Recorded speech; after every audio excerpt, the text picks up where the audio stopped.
Okay, and now we are recording. Well, thank you, Mayor Welo, so much for joining me this morning. I'm really looking forward to talking about the second group of 5 years. You were one of the first mayors who really rolled up her sleeves and really participated a lot in First Suburbs. And you know, you didn't just show up to the meeting; you showed up to the work too, which was fun.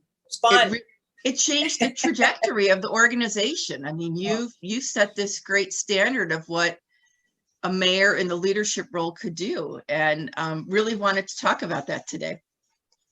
So I will tell you, I would say you'd really have to give the credit to Ken Motlach, because, you know, Ken's, you know, if we heard him once, we heard him 1,000 times, was, you know, we really need the mayors to get involved. We need a mayor to step up. And, you know, so I don't know if it's being the oldest child from an Eastern European family, but after listening to Ken Motlach long enough, I thought it was my mother. And I'm like, well, I just better do it because he is not going to stop. So that's kind of how it started, was really with Ken. And Ken was right. We are the elected officials, and we represent our communities. And it's very important that the people above us really understand in elected office how important the first suburbs are to not just Cuyahoga County or the state of Ohio, but to the whole nation. Your time as chair, you were in at a pretty volatile time in Cuyahoga County. A lot was going on. What do you remember of the 2005 foreclosure needs? And Lou Chisler dug up this document that we had sent off to the county commissioners. And I know this was a kind of your first real big passion with the group. What can you tell me about it? So I will tell you that I actually was walking to become the mayor for January 1st of 2004 and 2003. And I had served previously in 1992 to 1998 as a council person. Well, when I was walking in 2003, I thought, this is really odd. These homes are vacant. Where are the people that I knew that lived here? And at the same time, I had worked down at the county in the court of common pleas, and I understood how when a foreclosure came up, how they would take it off the judge's docket until there was some type of you know, outcome.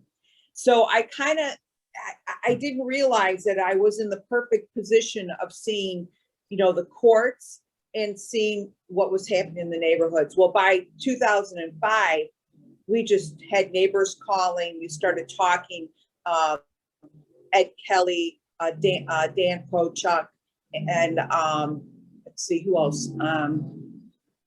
Even our Congresswoman, Stephanie Tubbs Jones, you know, she stepped in, and we were all like, what's going on? And so we took the time to really talk about it. And then I decided I really needed to talk to some of the attorneys that I knew. And I partnered with Jim Sassano, and Jim and I started really looking at this. And I said, Jim, they're saying there's only 1,200 foreclosures in the whole county. It just can't be true. I have the number in my city. So I know that South Euclid's smaller than Cleveland and Euclid and Lakewood and Parma. And I'm like, there's something wrong.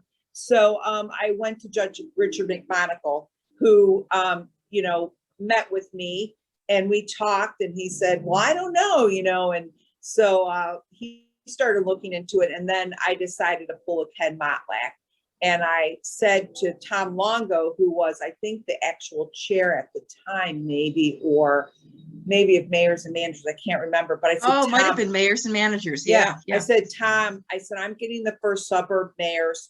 We have to go to the county commissioners. Something is wrong. I don't think they have any clue. They don't have a pulse on it. And so, you know, this new mayor, I remember going there, and I didn't realize that Tom Byers was there from I think it was Channel 3 at the time. And I got up there, and I was, you know, I'm a pretty passionate person. So I was up there pretty passionate about it. And, you know, I saw the faces, And I'm like, they didn't know. They didn't. And I don't know if it's because nobody brought it to their attention. You know, sometimes when something's so big, everyone thinks somebody else has said something. So right away, Jim Rakakis, you know, the county commissioners, even at the time, I think it was Frank Russo and Chief, I think it was McFall. I mean, it just all started rolling. And then we really started to see what was going on. And then Chief Justice Moyer, I wrote him a letter and I said, we need help up here. And we don't really know what's going on. It's really not the court's fault, but we don't have a number. So he sent a team up here and they found out there wasn't 1,200 foreclosures. We had 12,000. And so it began. And it started growing. And then we had to work with Richard McMonagle to work with magistrates to work. And then, you know, Jim Rakakis and the land bank and Stephanie Tubbs Jones helped us. And it just seemed we were really rolling. And what really hit me is that we came together on a dime.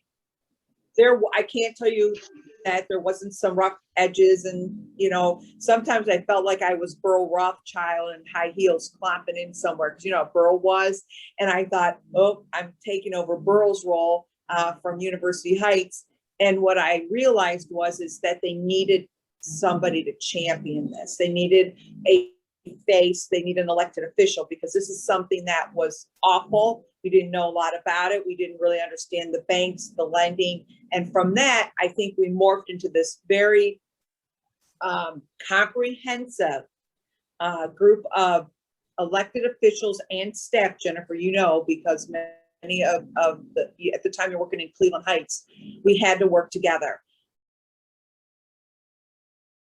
Because I think that's one of our strengths in First Suburbs, is that we're close enough that we can work together so that we can come up with a solution. Because if we can't come up with a solution, then we haven't done our job.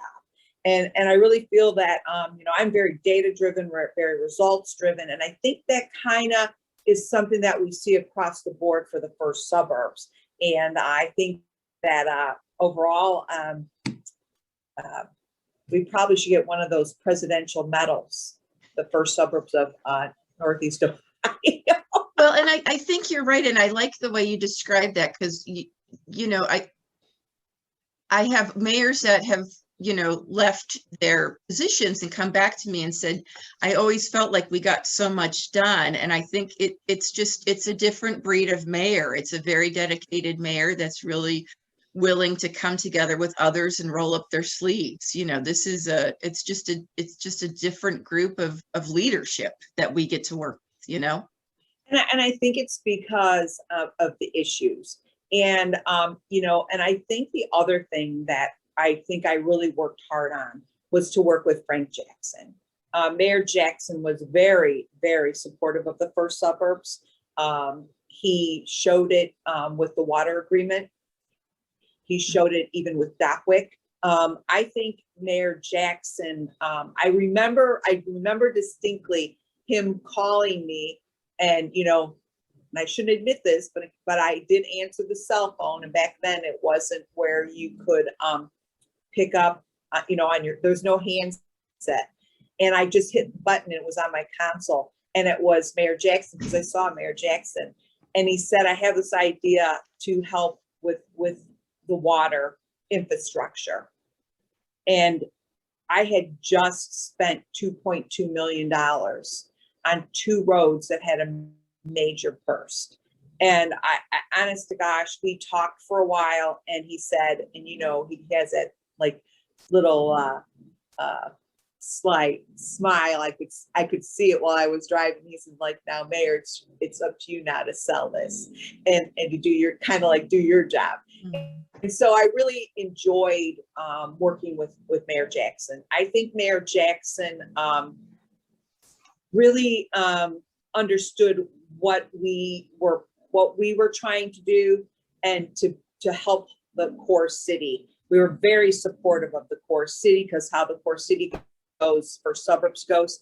And he even helped with DACWIC so that some of the money would tend to go to some of the smaller communities. And, you know, that's a hard thing to do because you are represented to for your community. But if Northeast Ohio does not start looking at the benefits of working together and maybe even merging communities, I think that the emerging consumer, the younger people, are going to do it. So I do think that there's going to be a lot of good work for First Suburbs in the future, because I think we'll be one of the leaders in what we can do to really make the region even stronger, even after this pandemic. It always kind of impressed me that this was a place where you could really kind of develop a relationship, you know, and I've seen it happen with, you know, in your leadership time with First Suburbs, we started to break down into, I would say, committees that let everybody kind of dive a little bit deeper into the housing issues or economic development issues or advocacy issues for the mayors. And I always kind of felt like I was just setting the stage to get people here to just have the conversations that you might not have otherwise. And I think people always felt like they could speak freely, and you know, it was a safe place, and they could find a colleague that was willing to do the same things they wanted to do. And I think the committees were very important. You know, I've learned early on, especially in the private sector, that you want everybody at the table, right? So, you know, when First Suburbs comes to the table, you know, you look at Shaker Heights, or that had at the time great wealth, especially when the inheritance tax was there, or Lakewood and Euclid by the lake, or you might have Garfield Heights and Maple Heights and Bedford Heights and Bedford, who have a freeway. And then you look at the west side with Parma, you know, being this massive community. And then, you know, you look at places like Brooklyn and Brook Park, where they had the opportunity of 480. And then they also are small enough to be like these almost like quaint communities. And then you come over to our side of the town, and it's this very eclectic arts, culture, you know, meds and eds, because we're near University Circle. And all that went through my mind is, when I became the president, if you did not bring everybody to the table, you're going to miss something. And I know when I go to a smorgasbord or I see a dessert table, I always like to maybe even take something, even though I might not eat the whole thing, but I like to see what is there, what's going on, what can I bring to my city. And I think that's something we don't try to stifle someone. You know, I say to myself, you know, I'm seeing a little change now on Warrensville. I'm hoping that it just grows right to 480. You know, I think that infrastructure is really important when it comes to social media, the cloud, and all that. I wish we could get some technical villages. It's something that I've always wanted to do in the First Suburbs. You know, so for me, you know, I just felt that the more I could get people involved and the more committees I had, and I remember, you know, we were always doing something or having a call, but people found their niches. And this is what I think was an after, like an after kind of, I don't know, take on it. But our mayors started becoming almost professionals in some kind of a topic. And so if another mayor really started seeing something happen, and it didn't even matter if it was in the First Suburbs, I can tell you, you know, I got calls from the outer suburbs. You know, you could say, hey, listen, call this mayor. They chaired this committee. They really understand it. They have good connections. They've spoken on panels about it. So they might even know someone that can help you from somewhere else in the United States. And, you know, you have national leagues of cities. It was kind of the League for Suburbs. And so for me, having the mayors really have to step up and have to do something, they became experts and they helped everybody. And it was interesting that, you know, so often someone would call me and I'd be, yes, I can give you the information up to here, but I'm going to give you the phone number for this mayor. Well, really? Well, I'm like, yeah, but that's who chaired. I might have missed something. I might not know exactly who's doing what. And at this very moment. And, you know, so for me, I think that the more you get people involved and the more topics you can spread around everybody, it's going to really make it better for the region.